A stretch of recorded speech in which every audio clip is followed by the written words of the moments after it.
नमस्कार बच्चों, मैं कमलेश चंद्र मिश्र, पीजीटी हिंदी अध्यापक सिटी पब्लिक स्कूल आप लोगों का हिंदी ऑनलाइन कक्षा में स्वागत करते हैं। आज आप लोगों को कक्षा 11 की हिंदी आरोह के गद्य खंड से जामुन का पेड़ नामक पाठ पढ़ाने जा रहे हैं, जिसके लेखक कृष्णचंद्र जी हैं। प्रेमचंद के बाद जिन कहानीकारों ने कहानी विधा को नई ऊंचाई तक पहुंचाया, उसमें उर्दू कथाकार कृष्णचंद्र का नाम बहुत महत्वपूर्ण है। कृष्णचंद्र उर्दू कथा साहित्य में अनूठी रचनाशीलता के लिए अत्यधिक चर्चित रहे हैं। वे प्रगतिशील और यथार्थवादी नज़रियों के लिए जाने जाते हैं। साहित्य अकादमी पुरस्कार से सम्मानित कृष्णचंद्र ने उपन्यास, नाटक, रिपोर्टाज, लेख आदि बहुत कुछ लिखा, लेकिन उनकी रचना एक कहानीकार के रूप में अधिक बनी।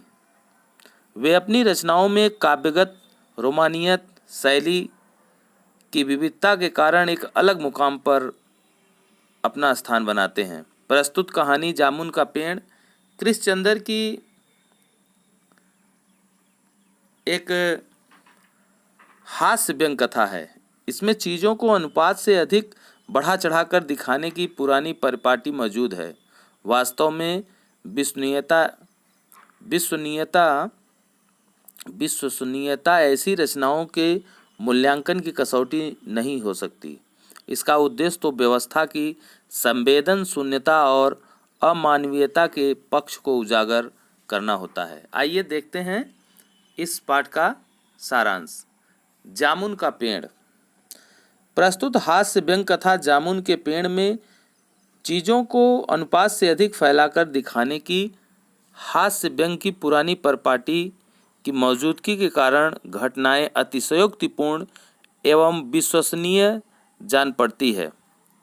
पाठ में हंसते हंसते ही हमारे भीतर इस बात की भी समझ पैदा हो जाती है कि कार्यप्रणाली और कार्यालयी तौर तरीक़े में पाए जाने वाला विस्तार कितना निरर्थक और पदानुक्रम कितना हास्यास्पद है। इसमें व्यवस्था के संवेदन शून्य और अमानवीय होने का यथार्थ भी हमारे सामने आता है। जामुन के पेड़ के तले एक आदमी का दब जाना और सरकारी विभागों का रवैया। रात को चली आंधी में सचिवालय के पार्क में खड़ा जामुन का पेड़ गिर गया। सुबह माली ने देखा कि उसके नीचे एक आदमी दबा पड़ा है। उसने यह सूचना तुरंत ऊपर वालों को दी। इस तरह मिनटों में दबे आदमी के पास भीड़ इकट्ठा हो गई। क्लर्कों को रसीले जामुनों की याद आ रही है। उन्हें उस आदमी के जीवित होने में संदेह था, लेकिन तभी वह आदमी बोल पड़ा। माली ने पेड़ हटाने का सुझाव दिया, परंतु सुपरिटेंडेंट ने अपने ऊपर के अधिकारी से पूछने की बात कही। इस तरह बात डिप्टी सेक्रेटरी से ज्वाइंट सेक्रेटरी से चीफ सेक्रेटरी के होते हुए मिनिस्टर के पास पहुंच गई। मंत्री ने चीफ सेक्रेटरी से कुछ कहा। उसी क्रम में बात नीचे तक पहुंची और फाइलों का सिलसिला चलता रहा। दोपहर को भारी भीड़ इकट्ठा हो गई। कुछ मनचले क्लर्क सरकारी इजाज़त के बिना पेड़ हटवाना चाहते थे, लेकिन उसी समय सुपरिटेंडेंट फाइल लेकर भागा भागा आया और कहा, यह काम कृषि विभाग का है, वह उन्हें फाइल भेज रहा हूँ। कृषि विभाग ने पेड़ हटवाने की जिम्मेदारी व्यापार विभाग पर डाल दी। व्यापार विभाग ने पुनः कृषि विभाग पर जिम्मेदारी डालकर अपना पल्ला झाड़ लिया। दूसरे दिन भी फाइल इसी प्रकार एक विभाग से दूसरे विभाग में चलती रही। शाम को इस मामले को हॉर्टिकल्चर विभाग के पास भेज दिया गया। फल विभाग, हॉर्टिकल्चर माने फल विभाग, क्योंकि यह फलदार पेड़ से संबंधित बात थी। हॉर्टिकल्चर विभाग का अड़ंगा रवैया और मेडिकल विभाग की प्लास्टिक सर्जरी रात को माली ने दबे हुए आदमी को दाल भात खिलाया, जबकि चारों तरफ पुलिस का पहरा लगा दिया गया। माली ने उसके परिवार के बारे में पूछा तो दबे आदमी ने स्वयं को लावारिस बताया। तीसरे दिन हॉर्टिकल्चर विभाग से जवाब आया कि आजकल पेड़ लगाओ स्कीम जोर शोर से चल रही है, अतः जामुन के पेड़ को काटने की इजाज़त कतई नहीं दी जा सकती। एक मनचले आदमी ने इसी को काटने की बात कही, आदमी को ही काट कर पेड़ अलग करने की बात कही, क्योंकि इससे पेड़ बच जाएगा। दबे हुए आदमी ने इस पर आपत्ति की, ऐसे तो मैं मर जाऊंगा। आदमी काटने का सुझाव देने वाले ने अपना तर्क दिया कि आजकल प्लास्टिक सर्जरी बहुत उन्नत कर चुका है, यदि आदमी को बीच से काट कर निकाल लिया जाए और उसे प्लास्टिक सर्जरी से जोड़ दिया जाए। इस पर फाइल मेडिकल विभाग में भेज दी गई। वहाँ से रिपोर्ट आई कि सारी जांच पड़ताल के बाद पता चला प्लास्टिक सर्जरी तो हो सकती है, परंतु आदमी मर जाएगा, अतः यह फैसला रद्द कर दिया गया। दबे हुए आदमी का शायर होना। रात को माली ने उस आदमी को बताया कि कल सभी सचिवालय की बैठक होगी, वहाँ केस सुलझाने के आसार हैं।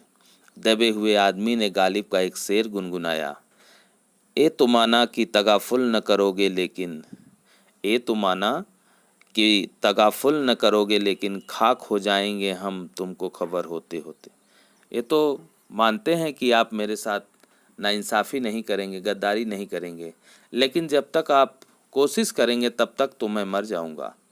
यह सुनकर माली हैरान हो गया। आदमी के शायर होने की बात सारे सचिवालय में फैल गई। फिर यह चर्चा पूरे शहर में फैल गई और तरह तरह के कवि और शायर वहाँ इकट्ठा होने लगे। वे सभी अपनी रचनाएं सुनाने लगे। कई क्लर्क उस आदमी को अपनी कविता पर आलोचना करने को मजबूर करने लगे। जब यह पता चला कि दबा हुआ व्यक्ति कवि या शायर है तो सब कमेटी ने यह मामला कल्चरल डिपार्टमेंट को सौंप दिया। साहित्य अकादमी के सचिव के पास फाइल पहुंची और सचिव उसी समय उस आदमी का इंटरव्यू लेने पहुंच गए। दबे हुए आदमी ने बताया कि उसका नाम ओस है तथा कुछ दिन पहले ही उसका लिखा हुआ ओस के फूल गद्य संग्रह प्रकाशित हुआ था। सचिव ने आश्चर्य जताया कि इतना बड़ा कवि और उसकी अकादमी का सदस्य नहीं है। आदमी ने कहा, मुझे पेड़ के नीचे से निकालिए। सचिव ने उसे आश्वासन देकर फिर आगे चल दिए। अगले दिन सचिव ने उसे साहित्य अकादमी का सदस्य चुने जाने की बधाई दी और आदमी ने उसे पेड़ के नीचे से निकालने की प्रार्थना की तो इसमें उसने अपनी असमर्थता जताई। उसने कहा कि यदि तुम मर गए तो हम तुम्हारी पत्नी को पेंशन दे सकते हैं। उसके विभाग का संबंध सिर्फ कल्चर से है। पेड़ काटने का काम आरी और कुल्हाड़ी से होगा, इसलिए वन विभाग को मैं पत्र लिख रहा हूँ। शाम को माली ने बताया, कल वन विभाग वाले पेड़ काट देंगे। माली खुश था। दबे हुए आदमी का स्वास्थ्य भी धीरे धीरे जवाब दे रहा था। दूसरे दिन वन विभाग के लोग आरी कुल्हाड़ी लेकर आए तो विदेश विभाग से आदेश से यह कार्य रोकवा दिया गया। वास्तव में यह पेड़ पोटोनिया के राज्य के प्रधानमंत्री ने सचिवालय में 10 साल पहले लगाया था। पेड़ काटने से दोनों राज्यों के संबंध बिगड़ सकते थे। पोटोनिया सरकार राज्य को बहुत सहायता देती है, अतः दो देशों की खातिर एक आदमी के जीवन का बलिदान किया जा सकता है। अंडर सेक्रेटरी ने बताया कि प्रधानमंत्री विदेश के दौरे से सुबह वापस आ गए हैं। अब यह निर्णय हो जाएगा। शाम के 5 बजे स्वयं सुपरिटेंडेंट कवि की फाइल लेकर आया और चिल्लाया, प्रधानमंत्री ने सारी जिम्मेदारी स्वयं पर लेते हुए पेड़ काटने की अनुमति दे दी। कल यह पेड़ काट दिया जाएगा और आपकी जान बच जाएगी। लेकिन इधर इसकी फाइल पूरी हो गई, परंतु कवि का हाथ ठंडा था क्योंकि उसने जीवन की फाइल पूरी तरह से बंद हो चुकी थी। इस पर आधारित कुछ प्रश्न हैं, जैसे बेचारा आदमी जामुन का पेड़ कितना फलदार था और इसकी जामुनें कितनी रसीली होती हैं। ये संवाद कहानी के किस प्रसंग में आए थे? जामुन का एक फलदार पेड़ रात की आंधी में सचिवालय में गिर गया। उस पेड़ के नीचे एक आदमी दब गया। सुबह होने पर सचिवालय का माली जब आया तो इसकी सूचना क्लर्क को उसने दी। तभी सभी क्लर्क इकट्ठे हो गए और पेड़ को गिरा हुआ देखकर ये बातें करने लगे। इससे लोगों की कैसी मानसिकता का पता लगता है। ऐसे लोगों की संवेदनहीन मानसिकता का पता लगता है। दबा हुआ आदमी एक क्लर्क है, दबा हुआ आदमी एक कवि है। यह बात कैसे पता चली और इस जानकारी का फाइल की यात्रा पर क्या असर हुआ? जैसे ही यह पता लगा कि ये दबा हुआ आदमी कवि है तो